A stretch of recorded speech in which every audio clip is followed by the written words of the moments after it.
written world.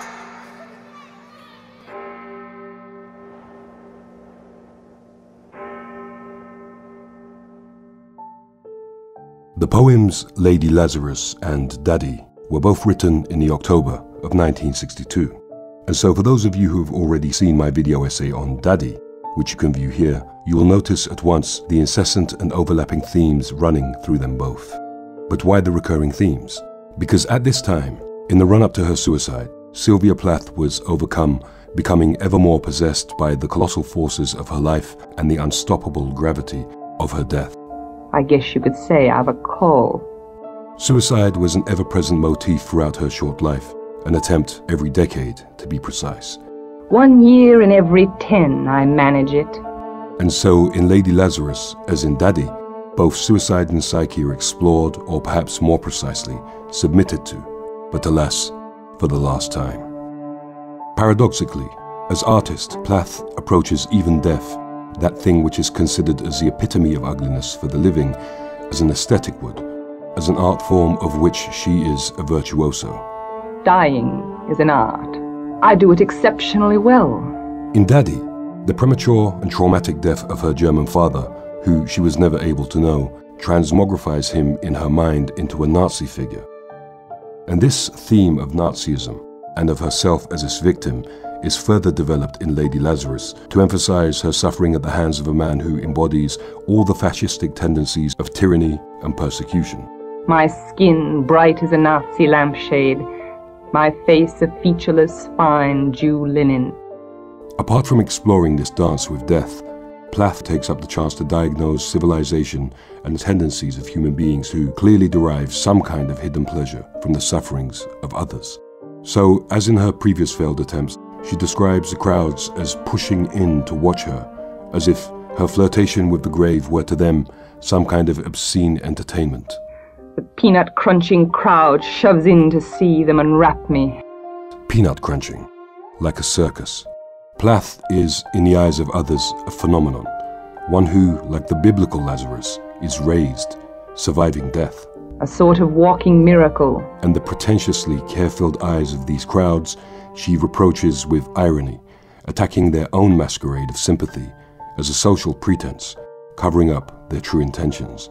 Do not think I underestimate your great concern. From one resurrected to one whom will inevitably die, like Lazarus, like all venerated figures, Plath speaks of her body as being regarded as a relic, sanctified by death, for which there is a cost to behold.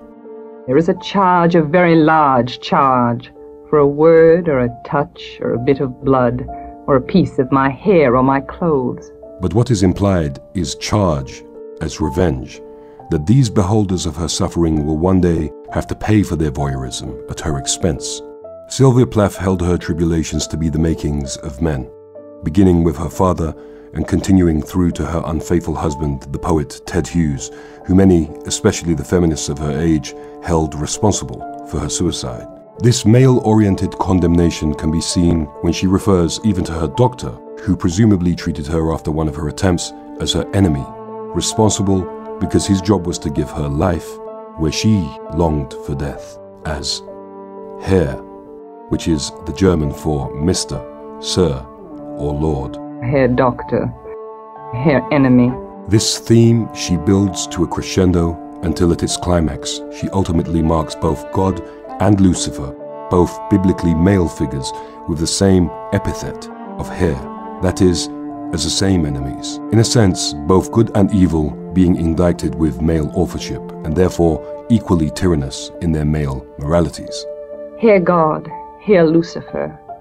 For Sylvia, both God and devil are finally indistinguishable, until both good and evil are one with her, which she at last resolves with a final threat of otherworldly retaliation, that she will rise from the dead like a phoenix from the ashes.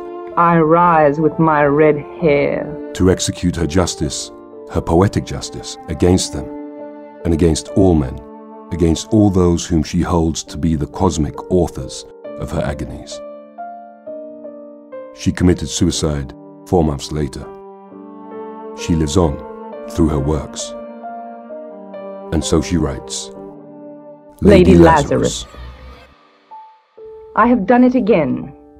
1 year in every 10 I manage it, a sort of walking miracle, my skin bright as a Nazi lampshade, my right foot a paperweight, my face a featureless, fine Jew linen.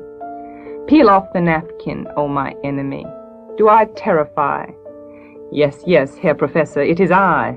Can you deny the nose, the eye pits, the full set of teeth? The sour breath will vanish in a day.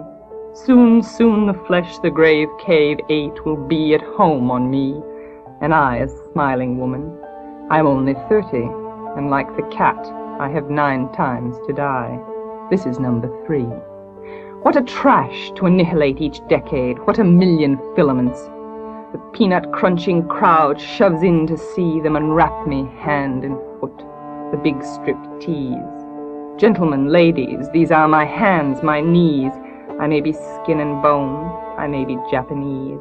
Nevertheless, I am the same identical woman. The first time it happened, I was 10. It was an accident. The second time I meant to last it out and not come back at all. I rocked shut as a seashell. They had to call and pick the worms off me like sticky pearls. Dying is an art, like everything else. I do it exceptionally well. I do it so it feels like hell. I do it so it feels real. I guess you could say I've a call. It's easy enough to do it in a cell. It's easy enough to do it and stay put. It's the theatrical comeback in broad day to the same place, the same face, the same brute, amused shout, a miracle that knocks me out. There is a charge for the eyeing of my scars. There is a charge for the hearing of my heart. It really goes.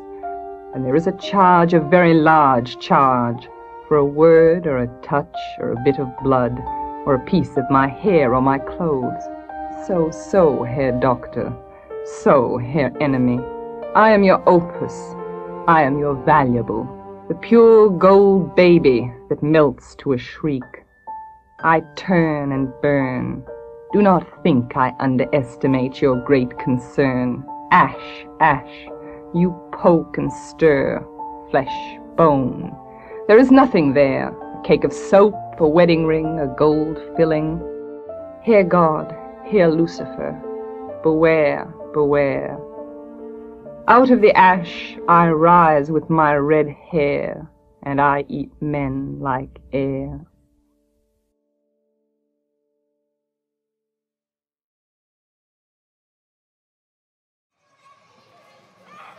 The Written World.